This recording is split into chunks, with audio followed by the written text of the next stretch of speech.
कानाची फार त्रास दिला मला ते त्यांच्यामुळे मी आज आत्महत्या करत आहे. एवढं माझं चांगलं सुखी सगळं चांगलं चालू दिसत असते मला. फार त्रास दिला मला त्यांनी. एक मोठी बातमी समोर येते. बीडच्या इसमाने पूर्णा नदीत उडी घेऊन जीवन संपवलं आहे.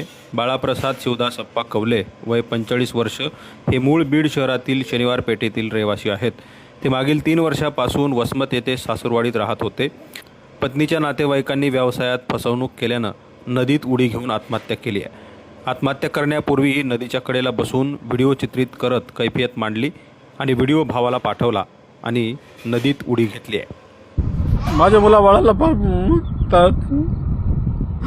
त्रास करून देऊ नका. माझ्या पत्नीला माझ्या आईला कोणाचाही व्यवहार केलेला नाही. गलत कृत्य केलेलं नाही.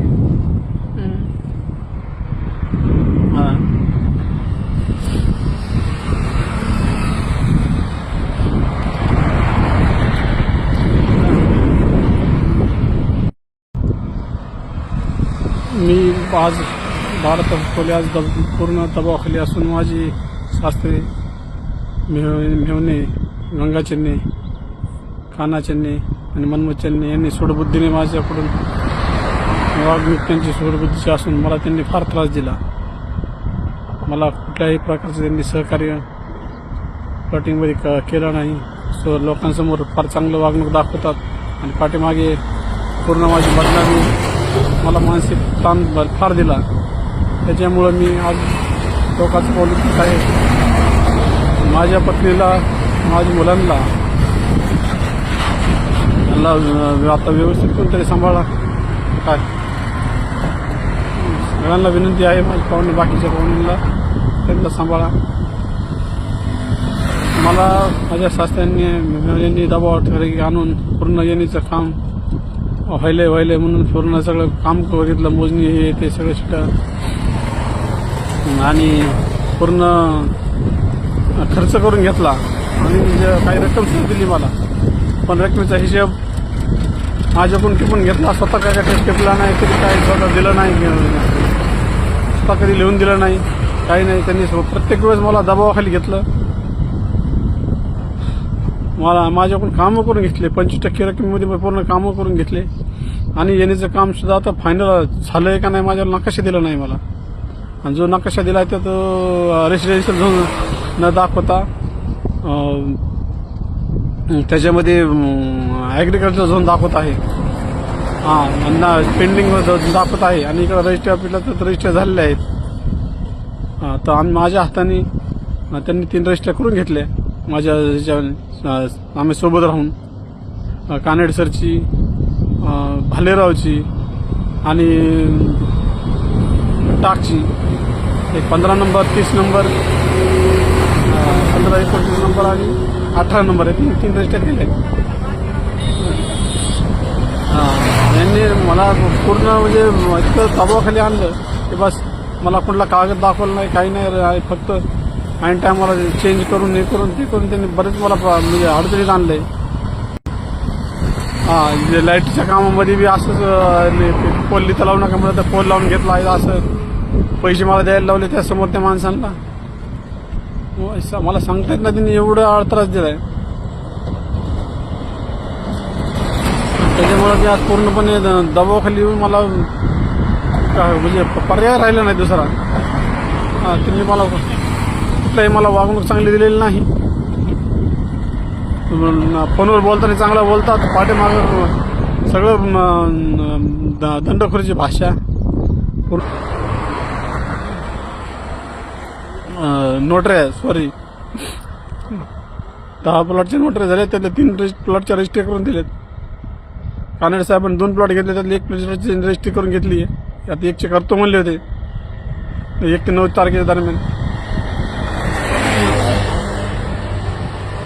पूर्ण मला दबावाखाली आणलं त्यांनी. बस मला तर मी कंट्रोल केलं आहे. माझं इतकं त्रास झाला आहे मला. माझं इतकं म्हणजे मानसिक त्यांनी छळलं आहे मला की बस बघायचं काम नाही. इतकं पडला बोलू सुद्धा दिलं नाही मला या वर्षामध्ये एवढं. कोणत्या पाहुण्या ते करून मला सगळं माझी बदनामी करून टाकली त्यांनी. काय काय काय बोलून मी काम करतोय त्यांनी कामाचा खोळंबा करून टाकला. मी काम करतोय त्यांनी कामाचा खोळंबा करून टाकला.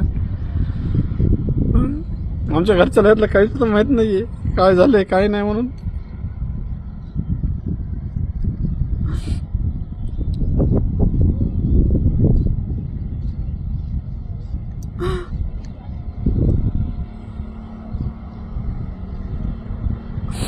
लोकांसमोर फार छान प्रतिमा दाखवतात आणि गंगाजींनी तर फार मला त्रासदायक वागणूक दिली आहे.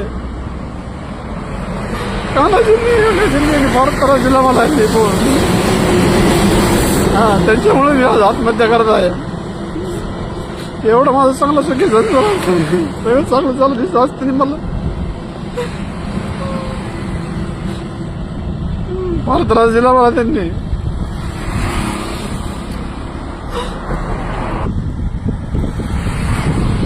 कुठलाही मला कोणत्या प्रकारची मला काही माहिती होऊन देईल नाही.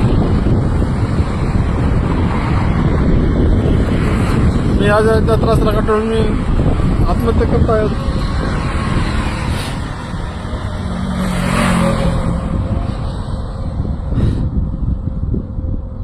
पण माझ्या मुलाबाळाकडं आणि पत्नीकडे आईकडे लक्ष ठेवा. माझा कुठलाही दोष नसताना मला सगळा धंदा पाण्याचा उठून मला इकडे हे करायला लावलंय. इन्व्हेस्टमेंट करायला लावली आणि त्रास दिला मला.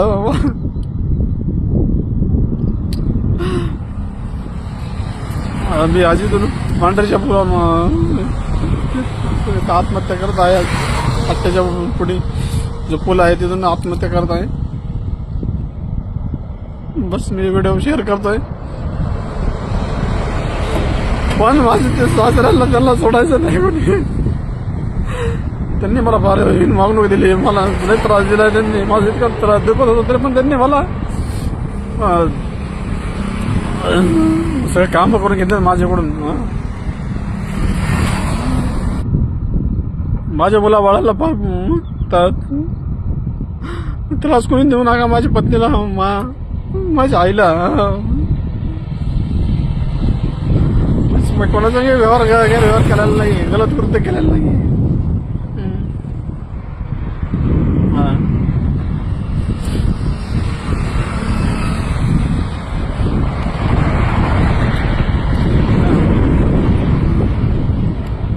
मला फार अंधारात ठेवले सगळ्यांनी मिळून. मला त्याच्या नावाची ते असल्यामुळे मला काही म्हणजे काही त्याचं एक कळालं नाही काय काय गोष्टी कशी वागणूक दिली. तर मला लय त्रास दिला. बस मला एवढं माहिती. एवढं मी एवढं चांगलं वागून जर मला एवढा त्रास देत आणले तर मग काय ते उपयोग नाही. त्याच्यामुळे मी आज टोकाचा पाऊल उचलत आहे.